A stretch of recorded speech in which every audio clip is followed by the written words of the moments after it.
زمین و آسمان کے درمیان سارے چیز اللہ کو سجدہ کرتی ہے. اس کے بارے میں اچھی طرح سے جاننے کے لیے ایک ویڈیو دیکھتا ہوں. آپ صلی اللہ علیہ وسلم ایک ہی رات میں سٹارز، پلانٹس، گیلیکسیز کو کراس کرتے ہوئے زمین سے آسمان کی طرف گئے. اب اللہ نے قرآن میں ایک جگہ فرمایا ہے کہ زمین اور آسمان کے درمیان ہر چیز اللہ کو سجدہ کرتی ہے، which means سارے stars, galaxies, plants, mountains, trees. لیکن یہ کیسے پاسبل ہے؟ سجدہ تو اس طرح ہوتا ہے. اور کبھی سٹارز اور پلانٹس کو ہماری طرح عبادت کرتے ہوئے کسی نے دیکھا ہے؟ لیکن اللہ نے قرآن میں بار بار کہا ہے کہ یہ ساری چیزیں اللہ کی عبادت کرتی ہیں. تو یونیورس کے ان ساری چیزوں میں کوئی نہ کوئی بات کامن، ایک جیسی ضرور ہوگی. آج سے بہت سال پہلے پوری دنیا کا یہ خیال تھا کہ زمین، ارتھ ہی دنیا کا سینٹر ہے اور زمین تو ساکن ہے بیٹا، زمین روٹیٹ کرتی نہیں ہے، زمین گردش نہیں کرتی. لیکن آج سے 400 سال پہلے گیلیلیو جو ایک اٹالین سائنٹسٹ تھے، اس نے 2 لینزز کو الائن کر کے رکھا تو اسے پتا چلا کہ ایسے کرنے سے دور کی چیزوں کو قریب سے دیکھا جا سکتا ہے. چھوٹے لیول پر ٹیلیسکوپس دنیا میں پہلے بھی موجود تھے، لیکن انہیں صرف فوجی اور سمندری سفروں میں یوز کیا جاتا تھا. لیکن گیلیلیو نے اسی ٹیلیسکوپ کو امپروو کر کے انسانوں کی تاریخ میں پہلی دفعہ اس کا رخ آسمان کی طرف کیا، جس سے اس نے دنیا سے پہلی بار سورج اور چاند کو بالکل قریب سے دیکھا. اور گیلیلیو نے ان ساروں کی موومنٹ کو آبزرو کرنا شروع کیا. 1300 دنیاؤں کو اگر ملا لیا جائے، اس سے ایک جوپیٹر بنتا ہے. گیلیلیو نے دیکھا کہ یہ بھی باقی پلانٹس کی طرح گول ہے، لیکن جوپیٹر کے اوپر جو لائٹ ہے وہ مہینے کے ڈیفرنٹ دنوں میں بالکل بدل رہی ہے. اور اس نے دیکھا کہ وینس اور سیٹرن کا بھی یہی حال ہے. اب یہ سب کچھ تبھی پاسبل تھا کہ اگر یہ ساری چیزیں سورج کے گرد گھوم رہی ہوں، دنیا کے نہیں. گیلیلیو نے یہ باتیں پوری دنیا کو بتائیں کہ یونیورس کا سینٹر دنیا نہیں بلکہ سورج ہے.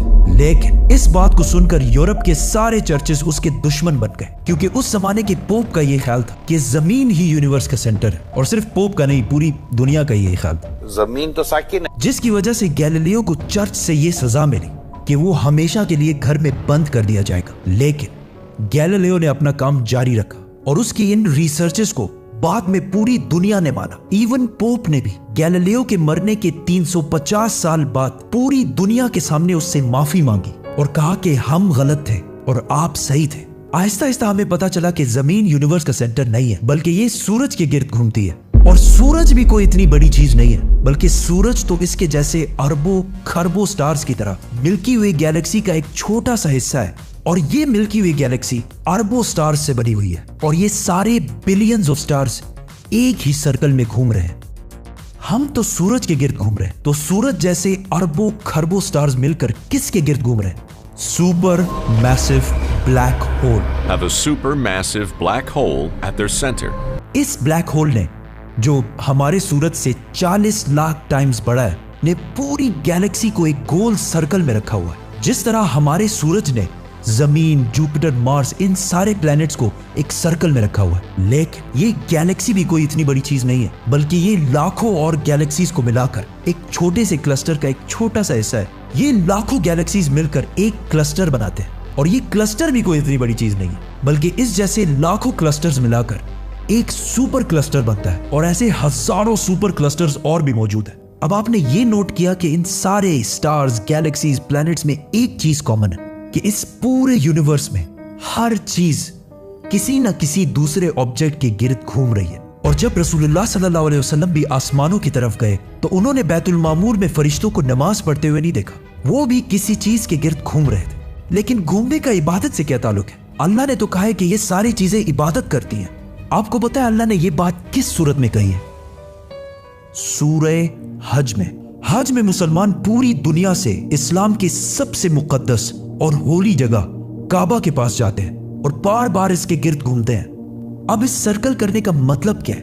جب مسلمان کعبہ کے گرد گھومتا ہے تو وہ اس وقت اکیلا نہیں گھوم رہا ہوتا بلکہ چاند، پلانٹ، سٹارز، گیلیکسیز، کلسٹرز ساروں کے ساتھ ایک ہی عبادت میں شامل ہو جاتا ہے. تو یہ ساری چیزیں ہماری طرح عبادت نہیں کرتی بلکہ ہم مکہ جا کر ان کی طرح عبادت کرتے ہیں. لیکن اس آیت میں تو لکھا ہے کہ یہ ساری چیزیں اللہ کو سجدہ کرتی ہیں. سجدہ کا مطلب صرف ہمارے والا سجدہ نہیں ہے بلکہ اللہ کے نظام کے مطابق چلنے کو بھی سجدہ کہہ سکتے ہیں.